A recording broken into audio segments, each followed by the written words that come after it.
I suppose it's been long enough. What do you think, lads?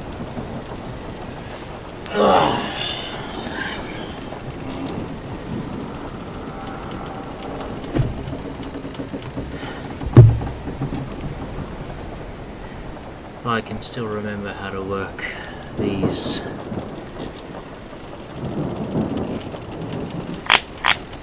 newfangled contraptions. Hello, one and all. My name's Captain Alexander the Scandalous, most chivalrous scoundrel to sail the seven seas. And today, I think I'm going to tell you about the only thing I'm really qualified to talk about then. Booty. Or how to acquire it. In celebration of International Talk Like a Pirate Day, September 19th, for those of you watching this in the future, I suppose it might be time to dust off my coat, dust off my decks, and delve back in. So, today I'm going to just dip my toes in the water, so to speak. Show you a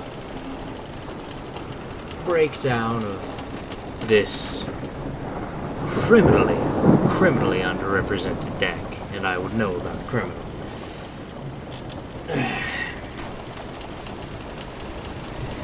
The Plunder Patrols are an interesting archetype, requiring you to play at least 50% of your deck or greater tribal in Plunder.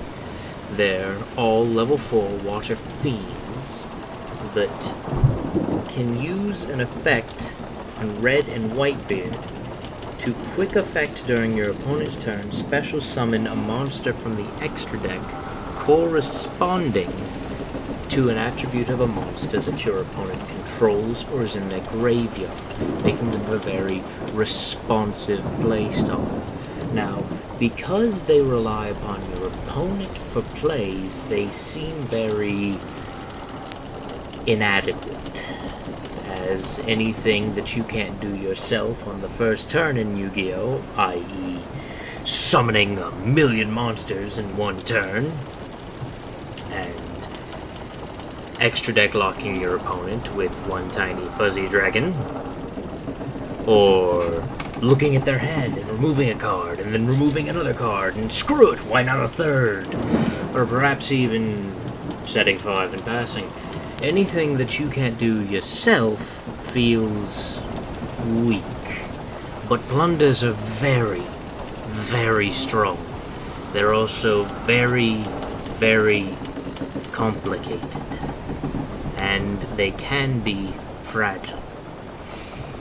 There's one combo line that I'm very fond of. I worked it out on my own with the basis of another that I learned off of Team Card Tangles videos sometime in the past, before the ban list claimed our mechanical beast. He needed to go anyway, no one's crying over that.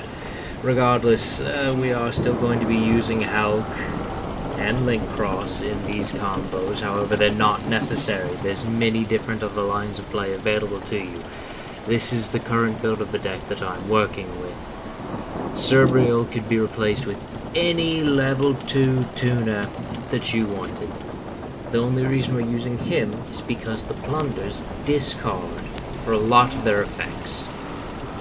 Bluebeard, Dark World dealings you upon being sent from field to hand to graveyard.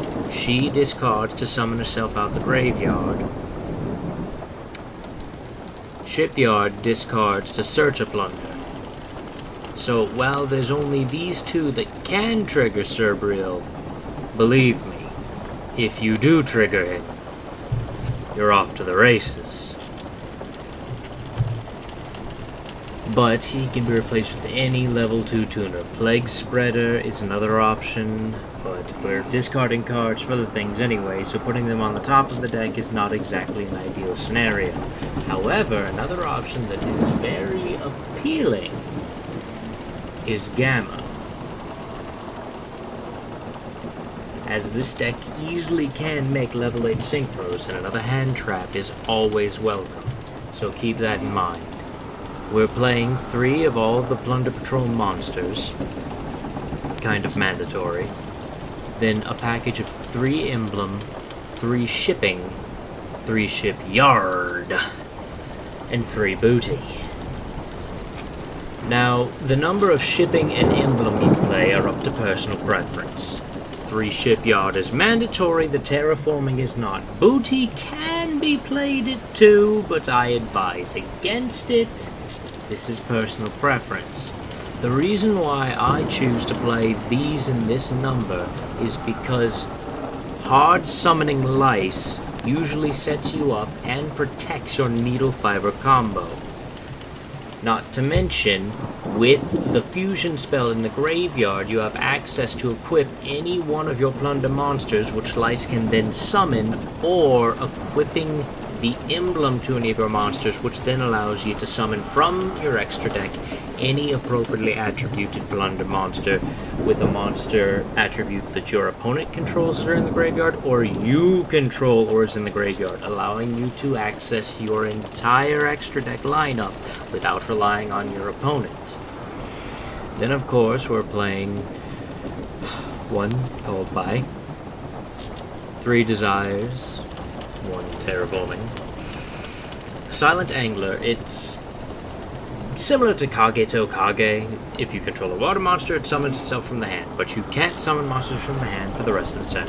Not that big of a deal, you just play him, you know, he comes out, whatever. It's a free body, and it's a level 4 water monster.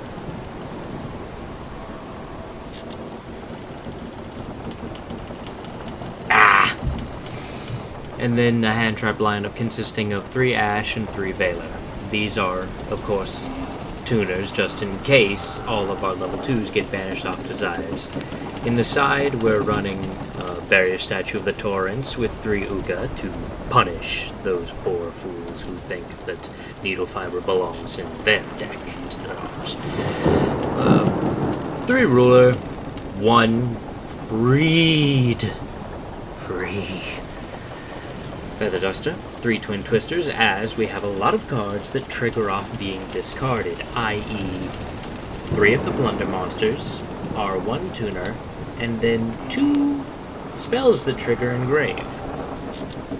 Evenly matched to simplify game states, and 1 Red Reboot because I had 1 space left over and it seemed like the most viable one of them.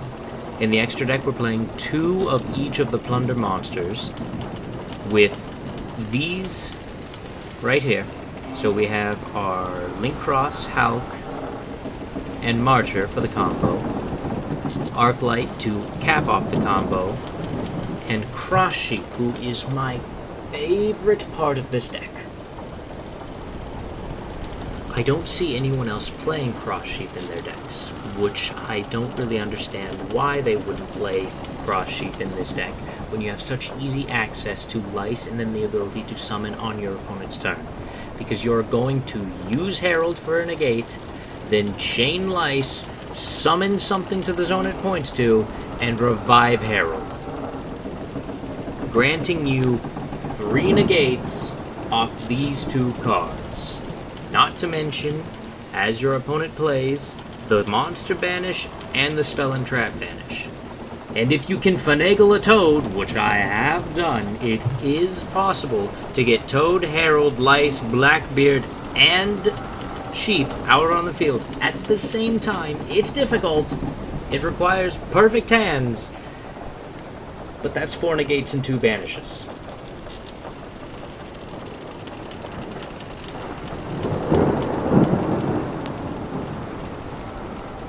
There's a number of other cards that you can fit into this deck in other places. Instant Fusion to summon Mud Dragon is an excellent place to start. There's different extra deck monsters you can fit in. Any level 8 generic synchro is welcome. A very key player that no one seems to think about in this deck is Adamancipator Risen Dragite, as it's a generic level 8 synchro that negates spells and traps and only requires a water monster to be in the grave. If you don't have a water monster in your graveyard, the fact that Dragite's effect isn't live is the least of your concerns. Regardless, that's not what we're here to look at. So I just have one replay. This is Game 3 of a match. Games 1 and 2 were nothing interesting to look at, but I felt that this really showcased the deck's abilities, so I'm going to play it for you. Fast forward a little bit. As you can see, he does have an interruption, and while his hand is kind of a brick, he still has the ability to do the combo off just this one card. So, the problem is here, I've activated 2 effects in sequence. Needle Fiber to summon Serbial, and Blackbeard to discard and draw. So even though he gammas, he gammaed too soon, allowing me to continue down the line of play. We don't get our draw, but that's not the point.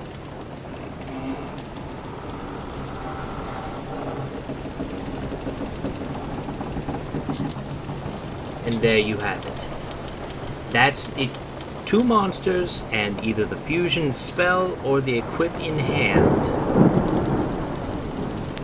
nets you this. And it's very efficient, as you're going to see. Now, our Lice isn't live, but he doesn't know that, so don't tell him.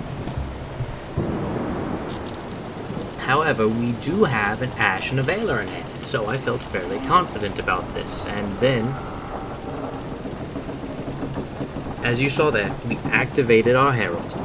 And then, immediately upon the resolution, chained Blackbeard, as he had a target for us, summoned, drew, did not draw into a plunder, and then immediately unequipped the Blackbeard from the Mowerk to trigger the Cross Sheep to resummon Herald, giving us back a negate and leaving us with still 2 hand traps.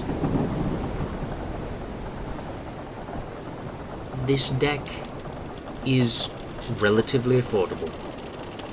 It's great fun, and it just needs some love. I'm making this video after seeing MBT calling out for more skilled pilots, and I don't know that I can really call myself that, but I do think I qualify as a pirate enthusiast. So, this is here to try and rile up a few more scallywags, rapscallions, and swabbies. Give me what you've got, show me what you can do, play a bit more. Come on, Joseph. Is this the best you've got?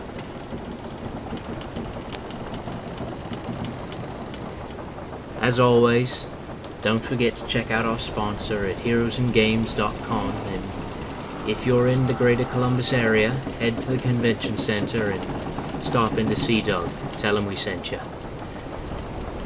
Don't know when the next video is going to be. I'm not going to make promises. I'm just going to make videos as I feel like it and hope that that prompts a little bit more creativity out of me. Until next time.